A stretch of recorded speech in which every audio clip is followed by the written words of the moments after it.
और बड़ी खबर इसी के साथ आपको बता दें, संजय राउत के घर ईडी की टीम पहुंची है। पात्रा चौल मामले में ईडी की ये रेड। आपको बता दें कि इस मामले में हालांकि पहले भी संजय राउत से पूछताछ हो चुकी है, लेकिन आज और पूछताछ करना चाहती है ईडी की टीम। तो ऐसे में संजय राउत के घर सीधा ईडी की टीम पहुंच गई है। पात्रा चौल ये मामला, और इस मामले को लेकर संजय राउत लगातार घिरे हुए हैं। समन उन्हें पहले भी जारी किया जा चुका है, पूछताछ हो चुकी है और आज सीधा ईडी संजय राउत के घर पहुंच गई है। कुछ तस्वीरें आपको दिखा रहे हैं, देखिए किस तरह से ईडी के तमाम जो अधिकारी हैं, पुलिस के जवान आपको नजर आ रहे होंगे। तो बड़ी खबर आपको बता रहे हैं, संजय राउत से ईडी की टीम आज फिर पूछताछ करेगी, ऐसी भी बड़ी खबर आ रही है। अंकुश जायसवाल मेरे सहयोगी जुड़ गए ज्यादा जानकारी के साथ। अंकुश, इससे पहले भी 2 बार पूछताछ हो चुकी है इस मामले में, लेकिन आज सीधा संजय राउत के घर पहुंच गई ईडी की टीम। जी बिल्कुल सही कहा आपने। 2 बार नहीं, एक बार पूछताछ हुई थी और 10 घंटे की मैराथन पूछताछ की गई थी। संजय राउत खुद ईडी की जो चर्चगेट ऑफिस है, फोर्ट में ऑफिस है, वहां पर पहुंचे हुए थे अपना स्टेटमेंट रिकॉर्ड करने के लिए। इसके बाद भी ईडी उनके जॉब से संतुष्ट नहीं थी और इन्वेस्टिगेशन के लिए उनको 2 बार समन भेजा जा चुका था संजय राउत को, लेकिन संजय राउत वहां पे अपीयर नहीं हुए। उन्होंने अपने वकील को भेजा और ये कहकर भेजा कि वो दिल्ली में है, संसद की कार्रवाई चल रही है और उन्होंने समय मांगा था। लेकिन जैसे ही कल संजय राउत मुंबई पहुंचे और ईडी को टीम को शायद ये पता चला कि संजय राउत अभी मुंबई में है, तो रविवार सुबह ईडी की टीम वहां पर पहुंची हुई है। भांडुप स्थित उनका घर है, यहाँ पे ईडी की टीम पहुंची हुई है। और न सिर्फ ईडी की टीम बल्कि केंद्रीय सुरक्षा बल की टीम भी वहां पर पहुंची हुई है, ताकि किसी भी तरीके के लॉ एंड ऑर्डर की सिचुएशन को डिस्टर्ब ना किया जाए। तो सुबह सुबह करीब 7 सवा 7 बजे के आसपास जो है ईडी की टीम वहां पर पहुंची हुई है और पूछताछ कर रही है संजय राउत से।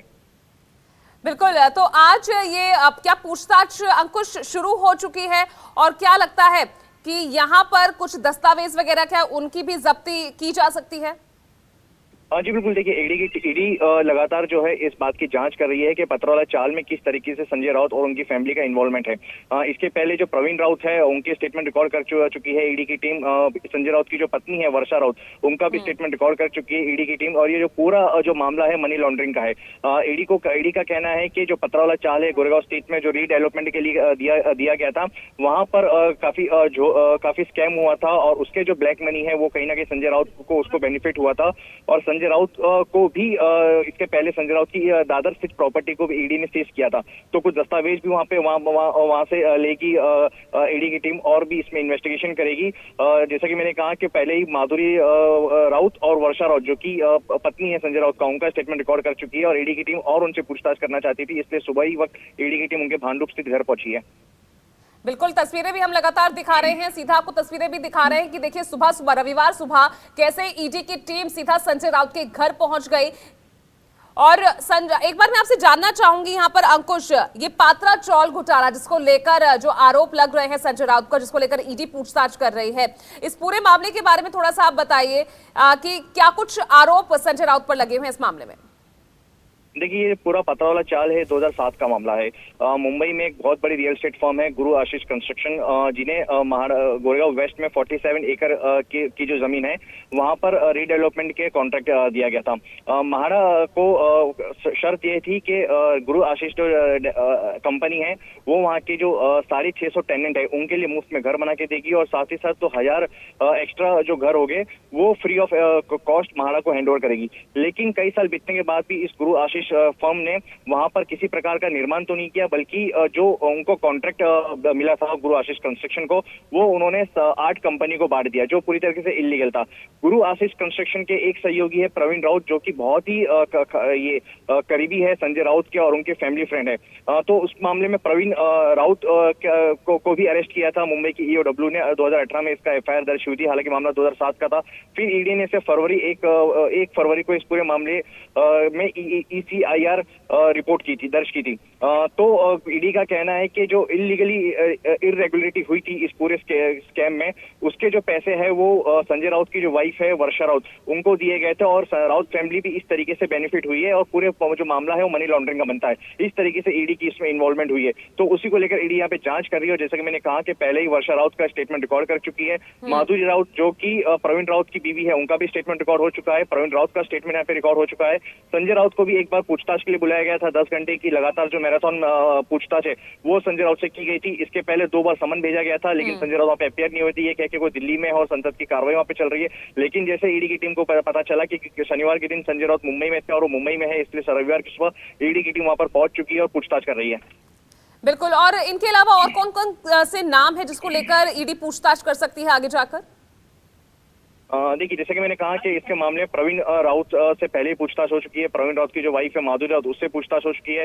संजय राउत की जो बीवी है वर्षा राउत, उससे पूछताछ हो चुकी है। संजय राउत से भी पूछताछ हो चुकी है। तो ये पूरा जो लैंड स्कैम है वो काफी बड़ा है, काफी छोटा नहीं है और ये पीएमएलए एक्ट के तहत कार्रवाई की जा रही है। ईडी का कहना है कि जो इलीगल मनी वहां पर गुरु आशीष कंस्ट्रक्शन ने जो से मिला था उनके एसोसिएट को, उनको डायरेक्टर को, उससे राउत फैमिली यानी संजय राउत की जो फैमिली है वो भी बेनिफिट हुई है। चलिए, अंकुश हमारे साथ लगातार बने रहेगा। बीजेपी नेता राम कदम हमारे साथ जुड़ गए हैं ज्यादा जानकारी के साथ। राम कदम जी, स्वागत आपका न्यूज़ 24 पर। और जिस तरह से सीधा आज सुबह सुबह ईडी पहुंच जाती है संजय राउत के घर इस मामले को लेकर। देखिए, ईडी ये पूरे मामले की तफ्तीश विगत कई दिनों से कर रही है और ईडी की कार्रवाई रातों रात नहीं होती। कई कागजातों का अध्ययन करने के बाद जब पैसों की धांधली सामने आती है, कानून की धज्जियां किस प्रकार से किसी व्यक्ति विशेष ने उड़ाई है, वे सारी बातें सामने आने के बाद कार्रवाई होती है। ईडी ने उन्हें लगातार समय दिया। 2 दिन पूर्व भी उन्हें बुलाया गया था।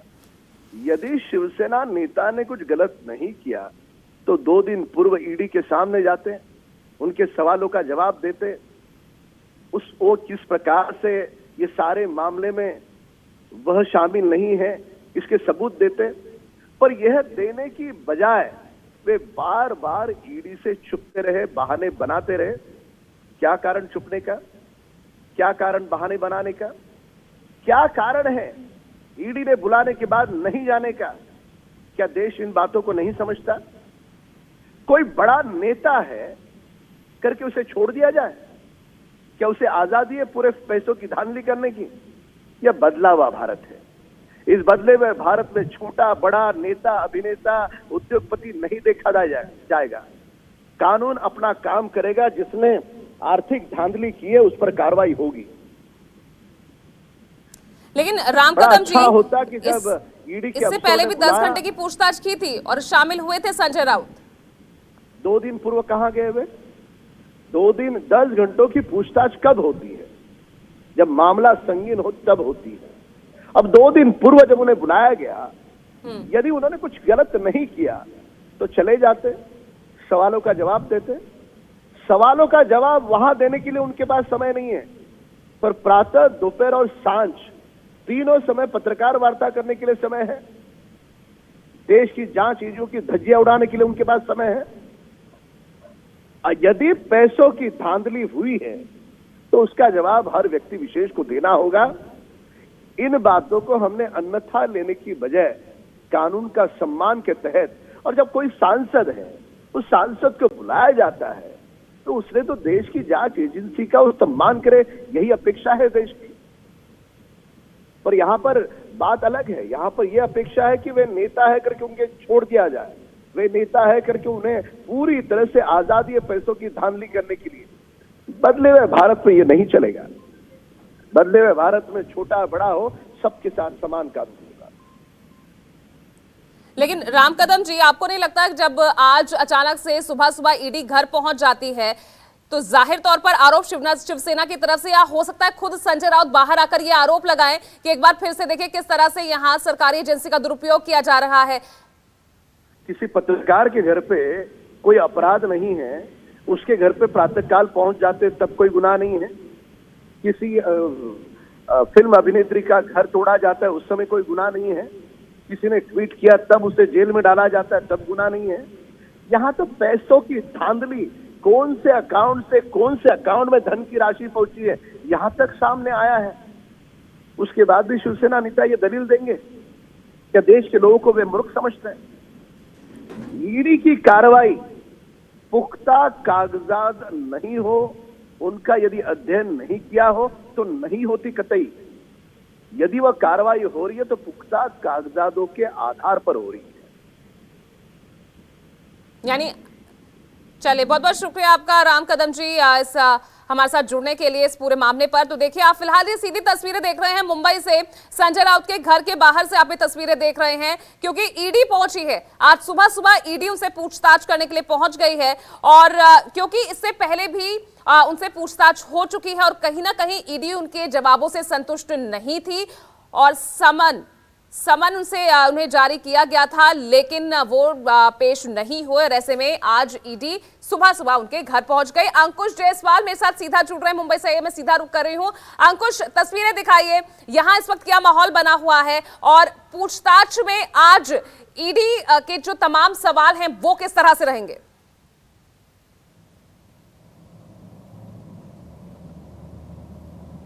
देखिए, जैसा कि मैंने कहा कि ये केस काफ़ी वॉल्यूमिनस यानी काफ़ी बड़ा है, क्योंकि इसमें कई सारे जो तार है वो जुड़े हुए हैं, कई सारे लोग इसमें इन्वॉल्व हुए हैं और ईडी इसमें काफ़ी लोगों से पहले भी पूछताछ कर चुकी है। संजय राउत उसका भी एक हिस्सा है। ईडी का कहना है कि मनी लॉन्ड्रिंग हुई है, जो गोरेगांव में पात्रावाला चाल था वहाँ से जो इनकम जनरेट हुई है इलीगल तरीके से, इरेगुलेटरी तरीके से, उससे कहीं ना कहीं संजय राउत बेनिफिट हुए और उसी पैसे से उन्होंने अलीबाग के एक ज़मीन का टुकड़ा है वो भी उन्होंने संजय राउत ने खरीदा था, वो भी ईडी की रेडार पर है।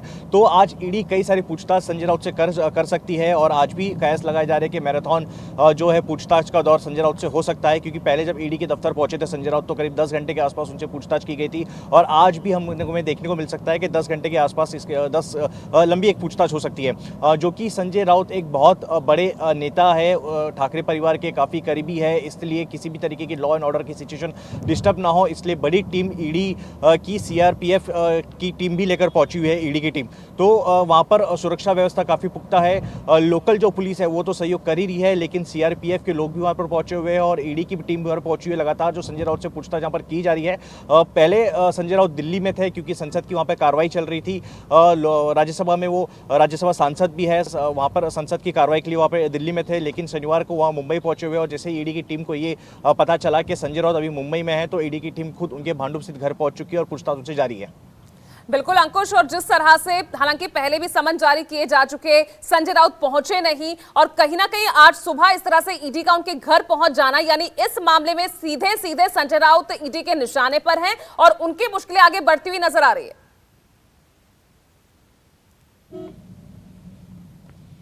अंकुश, इससे कोई इनकार नहीं किया जा सकता। यहाँ तक कि संजय राउत ने खुद कहा है कि वो गिरफ्तारी के लिए भी तैयार है। उनको पहले जब भी संजय राउत से पूछा जाता था ईडी की कार्रवाई के बारे में तो वो हमेशा ये कहते थे कि एजेंसी का दुरुपयोग हो रहा है। और आज रविवार का दिन है, जो मुखपत्र है शिवसेना का सामना, उसमें संजय राउत का लेख आता है और आपको इसे विडंबना, इसे क्या कहते हैं, आर्यनी ही कह सकते हैं कि आज ही उन्होंने ईडी की जो भी कार्रवाई हो रही है उस पर सवाल उठाए थे और आज ही के दिन ईडी की टीम जो है उनके घर पर पहुंची हुई है। तो संजय राउत भी ये पता था कि वो धीरे धीरे ईडी का शिकंजा है उन पर कसा जाएगा, इसलिए बार बार अपने बयान में दिखाई देते थे कि मुझे पता है कि ईडी मेरे साथ आगे क्या करने वाली है और संजय राउत को भी इसका कयास है इसे इनफैक्ट हमको कह सकते हैं। तो संजय राउत को पहले से ही एक हम ये कहना गलत नहीं होगा कि मेंटली वो पहले से प्रिपेयर थे कि लगातार उनसे जो दौर है पूछताछ को जारी रहेगा, हो सकता है कि कार्रवाई आगे भी बढ़े। संजय राउत बार बार अपने स्टेटमेंट में ये कहते थे कि किस तरीके से ईडी जो है दूसरे शिवसेना नेताओं पर एक्शन ले रही थी। इससे पहले अनिल देशमुख और नवाब मलिक पर एक्शन ले चुकी है, उनको गिरफ्तार कर चुकी है। बने रहिए हमारे साथ, शिवसेना नेता अरविंद सावंत हमारे साथ जुड़ गए हैं। अरविंद जी, आज ईडी सीधा संजय राउत के घर पहुंच गई है, क्या कहेंगे? तो अपेक्षा थी तो रिवेंजफुल एक्शन है, सूर से ले रहे उनके ऊपर, इतनी बार उन्होंने बताया, जबकि ये जो पत्राचार का उल्लेख करते हैं बोलते कहाँ है, मुझे कुछ भी खबर नहीं है। अच्छा, ये नहीं कि पहली बार उन्होंने पूछा है, तो इसके पहले उनकी पत्नी की भी जांच हुई थी, वो खुद भी गए थे, वो तीन बार उधर ईडी के ऑफिस में जाकर सारी मतलब उन्होंने बयान दिए हुए हैं। लेकिन बस एक पत्रकार है, वो लिखते हैं और शिवसेना के प्रवक्ता है, तो उनकी अलग शैली है बात करने की, उसका एक अलग गुस्सा है बस। तो उसको मुंह कैसे बंद करने का, जनतंत्र में मुंह कैसा बंद करना, ये चल रहा है। ये जिस ढंग से कार्रवाई चल रही है वो बार बार बताए। एक बार तो मुझे लगता है उनकी प्रॉपर्टी कुछ जब्त की थी, कितनी जमीन थी, 50 गुट्टा, 50 बीघा, मतलब बीघा नहीं 50 गुट्टा, मतलब 1.25 एकड़ जमीन, 1 एकड़ से लेकर थोड़ी सी, तो उसका भी इतना पट्टा बनाया था कि बाप रे, जैसे कोई 100-200 एकड़ वाली जमीन पकड़ी है। तो सताने की बात है, बाकी कुछ नहीं है। वो ईडी को सरेंडर नहीं होते। ईडी ने क्या क्या किया ये भी उन्होंने पत्रकार परिषद लेकर पहले बताया है, कैसे धमकाया था, भारतीय जनता पार्टी को सपोर्ट करो, क्या क्या मैसेज आए थे, ये सब आप जानते हो। और एक पत्रकार को इस तरह से आज जो उसके घर में जांच चल रही है, ये उचित नहीं है। जिस ढंग से सरकार के इन संस्थाओं का इस्तेमाल केंद्र की सरकार कर रही है, वो उनको शोभा नहीं देती है। नहीं, सवाल सीधा यहाँ पर यही उठ रहे हैं कि भाई जब ईडी ने समन जारी किया, उन्हें तलब करने की कोशिश की, वो पेश नहीं हो पाए, हर बार उन्होंने बहाना बनाया। बहाना क्यों? लोकसभा का राज्यसभा का अधिवेशन चल रहा है, बहाना होता है क्या? उन्होंने कहा था कि अधिवेशन समाप्त होने की तारीख दे दो, मैं आता हूँ। ना तो कभी नहीं कहता, 2 बार तो जाके बहाना होता तो पहले क्यों नहीं गए थे? पहले भी नहीं जाते थे, गए ना 2 बार। पत्नी भी जाकर आई है, ऐसे थोड़े ही कि नहीं गए थे। अब हाँ, पहले से नहीं गई तो बात अलग है, आपकी बात जायज हो जाती, ऐसा नहीं है ना। ये तो जब सूड बोलते हैं ना जिसको, रिवेंज लेना, बस बाकी कुछ नहीं है। रिवेंज बदला क्यों? बदला किस बात का? आपको क्या लग रहा है अरविंद जी, बदला किस बात का? बदला इस बात का कि बस वो शिवसेना के प्रवक्ता है, हमारे सामना के एडिटर है, वो लिखते हैं तीर लगा के, तीर से तीर इनको बहुत घायल करते हैं। तो भाजपा को घायल करने वाली बात उनसे होती है, इनका मुंह ही बंद कर दो। ये तो जनतंत्र चल रहे हैं ना आजकल।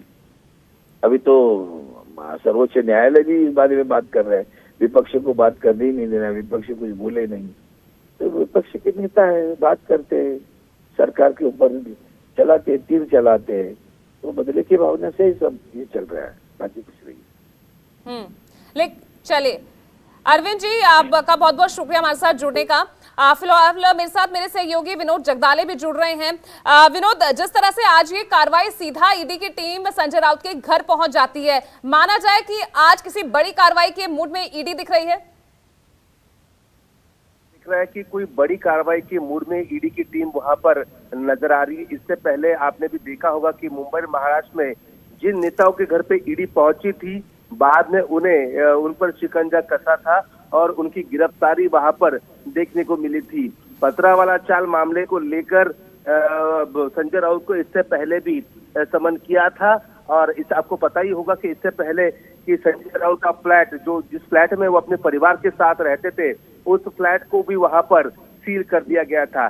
लेकिन उसके बाद भी संजय राउत हमेशा बयानबाजी करते रहे। उन्होंने एक बात कही थी कि हिम्मत है तो मुझे गिरफ्तार करके दिखाओ, मैं तैयार हूं, मैं दिल्ली से डरने वाला नहीं हूं, मैं भारतीय जनता पार्टी में नहीं जा रहा हूं, इसके लिए मुझ पर ईडी का दबाव बनाया जा रहा है। लेकिन पथरावाला चाल मामले में ईडी को कुछ ऐसे जरूरी कागजात हाथ लगे हैं जिससे ये बात पता चली है कि पैसे का लेन देन हुआ है, और ये लेन देन संजय राउत के करीबी जो लोग हैं उनके अकाउंट पर ये पैसे का लेन देन का ये आरोप संजय राउत पर लगा हुआ है। और उससे जुड़े कागजात ईडी को मिलने के बाद ईडी ने अब ये अपना शिकंजा वहां पर कसना शुरू कर दिया है। आज सुबह सुबह, वो भी रविवार और आज सुबह सुबह ईडी की टीम संजय राउत के घर पहुंच गई है। विनोद जगदाले, बहुत बहुत शुक्रिया आपका मेरे साथ जुड़ने के लिए। मैं फिलहाल अंकुश जायसवाल का सीधा रुख कर रही हूँ, संजय राउत के घर के बाहर से सीधा मेरे साथ जुड़ रहे हैं। अंकुश, तस्वीरें दिखाइए, यहाँ पर इस वक्त क्या माहौल बना हुआ है?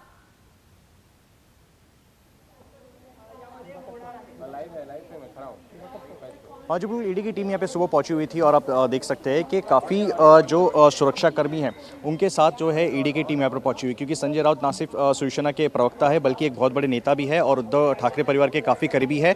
जो राजनीतिक संकट पैदा हुआ था महाराष्ट्र में, उसको लेकर संजय राउत जो है काफ़ी फ्रंट फुट पर हमने दिखाई दे रहा था, बयानबाजी कर रहे थे। पहले जब भी पार्टी पर कुछ भी तरीके की संकट आता है तो संजय राउत पूरी तरीके से स्टैंड लेते हैं। तो संजय राउत बहुत बड़े नेता है, तो उसी के साथ यहाँ पे केंद्रीय सुरक्षा बल की भी यहाँ पर टीम तस्वीरों में देख सकते हैं कि वो यहाँ पर पहुंची हुई है। मैत्री जो ये घर है संजय राउत का, वहाँ पर जो है ईडी की टीम सुबह से पहुंची हुई है और लगातार जो है यहाँ से पूछताछ कर रही है। और जैसे कि मैंने कहा कि जो संजय राउत जो है वो शिवसेना के नेता है, इसलिए कुछ कार्यकर्ता भी यहाँ पर पहुंचे हुए, हालांकि वो बात नहीं कर रहे हैं। हो सकता है कि जैसे से लोगों को पता चले, शिवसेना को पता चले, इसलिए और भी कार्यकर्ता यहाँ पे जमा हो सकते हैं। लेकिन ईडी को इस बात का अंदेशा था कि किस तरीके से उनकी कार्रवाई या पूछताछ में खलल पैदा हो सकता है, लॉ एंड ऑर्डर की सिचुएशन डिस्टर्ब हो सकती है, इसलिए पहले ही पूरे सुरक्षा बल के साथ यहाँ पहुंचे हुए। लोकल पुलिस भी उनकी मदद कर रही है, लोकल पुलिस भी यहाँ पर पहुंची हुई है। और ये जो मैत्री बंगला है संजय राउत का, यहीं पर ही संजय राउत जो है वो ईडी की टीम यहाँ पर पहुंची उनसे पूछताछ करने के लिए। जैसा कि मैंने कहा कि संजय राउत अब तक दिल्ली में थे, लेकिन शनिवार को ही वो मुंबई लौटे हुए। और जैसे ईडी को इस बात का पता चला कि संजय राउत अब मुंबई में, इसलिए ईडी की टीम यहाँ पे सुबह करीब 7 बजे के आसपास पहुंची हुई है उनसे पूछताछ करने के लिए। और लगातार पूछताछ हो रही है। पात्रा वाला चाल जो कि एक बहुत बड़ा स्कैम हुआ था मुंबई में 2007 से मामला शुरू हुआ है और अभी भी इसकी बात की जांच चल रही है। पहले मुंबई पुलिस इस बात की जांच कर रही थी, ईओडब्ल्यू ने मामला दर्ज भी किया था। संजय राउत के जो बेहद ही करीबी है प्रवीण राउत और सुजीत पाटकर, उनसे भी पूछताछ हो चुकी है, वो गिरफ्तार भी हो चुके हैं ईओडब्ल्यू द्वारा। और अब ईडी भी इस बात पे छानबीन कर रही है। ईडी का लगातार आरोप ये है कि जो इरेगुलरिटी हुई है, जो लैंड डील हुई है, वो पूरी तरह से गैर कानूनी थी और उसका बेनिफिट कहीं ना कहीं संजय राउत और उनकी फैमिली को मिला हुआ है। और उसी बात के लिए यहाँ पे ईडी की जो टीम जो है वो यहाँ पर पहुंची हुई है और संजय राउत से लगातार पूछताछ कर रही है। पहले भी संजय राउत से 10 घंटे की मैराथन पूछताछ की गई थी। संजय राउत खुद जो है ईडी के दफ्तर पहुंचे हुए थे अपना बयान दर्ज कराने के लिए। संजय राउत की जो पत्नी है वर्षा राउत, उनका भी स्टेटमेंट इस दर्ज किया गया है। और जो करीबी लोग हैं संजय राउत के, राउत फैमिली के, सुजीत पाटकर और प्रवीण राउत, इनसे भी ईडी ने पूछताछ कर रखी है और संजय राउत से और भी पूछताछ करना चाहती थी, इसलिए ईडी की टीम यहाँ पर पहुंची हुई है। इसके पहले जो अलीबाग का जो जमीन का जिक्र है, ईडी का कहना है कि जो तो चलिए आपको हम ये सीधी तस्वीरें दिखा रहे हैं मुंबई से, मैत्री संजय राउत के घर से। आप देखिए किस तरह से यहाँ ईडी जो है पहुंच चुकी है। ईडी की टीम, गाड़ियां आपको नजर आ रही होगी, पुलिस के जवान आपको यहां पर नजर आ रहे होंगे, सुरक्षा बलों की तैनाती आपको नजर आ रही होगी। और आइए अंकुश लगातार हमारे साथ बने हुए हैं। अंकुश, अगर ये पात्रा चौल जमीन घोटाले की बात करें तो इस मामले में संजय राउत का कितना बड़ा रोल रहा है? हालांकि उनके जो परिवार के दूसरे लोग हैं उनसे तो पूछताछ हो चुकी है, लेकिन यहाँ संजय राउत, उनके ऊपर कितने बड़े आरोप है और उनके लिए कितनी मुश्किलें आगे खड़ी हो सकती है इस पूरे मामले को लेकर?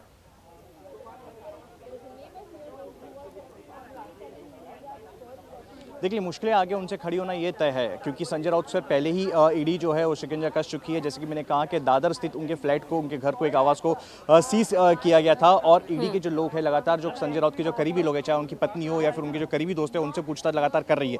तो हो सकता है कि संजय राउत पर जो शिकंजा है वो और भी आने वाले दिनों में कसता जाए। और खुद संजय राउत को इस बात का एहसास है, इसलिए लगातार अपने स्टेटमेंट में वो कहते रहते हैं कि वो पूरी तरीके से तैयार है ईडी के सवालों का सामना करने के लिए। और ईडी अगर एक कदम आगे जाकर उन्हें गिरफ्तार भी करती है तो उसके लिए भी तैयार है। आज रविवार का दिन है, जो सामना मुखपत्र है सामना शिवसेना का, उसमें संजय राउत का जो है लेख छपता है एज अ कार्यकारी संपादक के तौर पर। और इस लेख में हम कहें कि आज ही के दिन उन्होंने ईडी की कार्रवाई पर सवाल उठाए थे। ये कहा था कि ईडी उन लोगों पर कार्रवाई करती है, लेकिन जो से ही वो बीजेपी के साथ हो लेते हैं, लेकिन फिर बाद में ईडी की कार्रवाई जो है ठंडे बस्ते में चली जाती है, यानी वो पुण्यवान बन जाते। तो आज इस तरीके की जो सवाल है संजय राउत ने ईडी पर उठाए थे, एजेंसी पर उठाए थे, इससे पहले भी लगातार उठा चुके थे। और आज ही के दिन संजय राउत के घर पे जो है रेड की गई है। पतरा वाला चाल 2007 में हुआ था, जैसे कि मैंने कहा कि एक महाड़ा का एक प्लॉट है, 47 एकड़ में प्लॉट फैला हुआ था। वहां पर गुरु आशीष कंस्ट्रक्शन है, उसे घर निर्माण करने थे। वहां के जो टेनेंट है, करीब 600 टेनेंट थे वहां पे, और 1000 जो फ्लैट है वो महाड़ा को उनको वापस से रिटर्न करना था, दे देना चाहिए था। लेकिन इस गुरु आशीष कंस्ट्रक्शन ने किसी भी तरीके का वहां पर घर निर्माण नहीं किया, बल्कि जो प्लॉट उनको मिला था वो किसी 8 दूसरी कंस्ट्रक्शन कंपनी उसको बेच दी। इसी गुरु आशीष के जो डायरेक्टर है वो, उनका नाम है प्रवीण राउत, जो कि संजय राउत के बेहद ही करीबी व्यक्ति में से एक है, उनके पारिवारिक दोस्त है। और इसी प्रवीण राउत की जो पत्नी है माधुरी राउत, उनका और संजय राउत की जो पत्नी है वर्षा राउत, उनके आर्थिक लेन देन ईडी को दस्तावेज से मिले थे। करीब 55 लाख रुपए की जो राशि है वो माधुरी राउत ने वर्षा राउत को दी थी एज अ लोन फ्री के तौर पे। और भी कई यहाँ पर उनकी जो फाइनेंशियल डील हुई थी, इसकी पूछताछ ईडी कर रही है।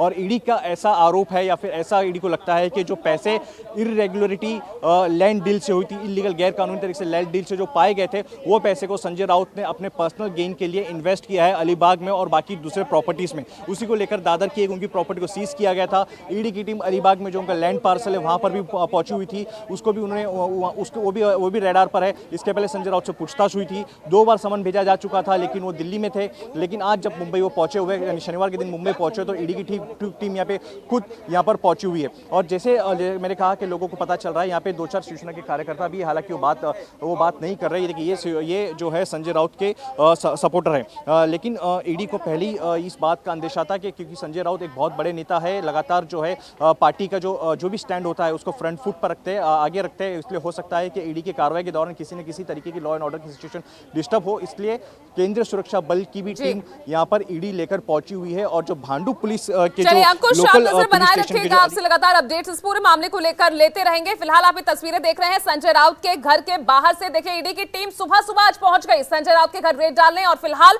उनसे पूछताछ जारी है। अब आगे क्या कुछ बड़ी कार्रवाई आज ईडी करने वाली है, इसको लेकर तमाम अपडेट्स ग्राउंड जीरो से आप तक पहुंचाते रहेंगे।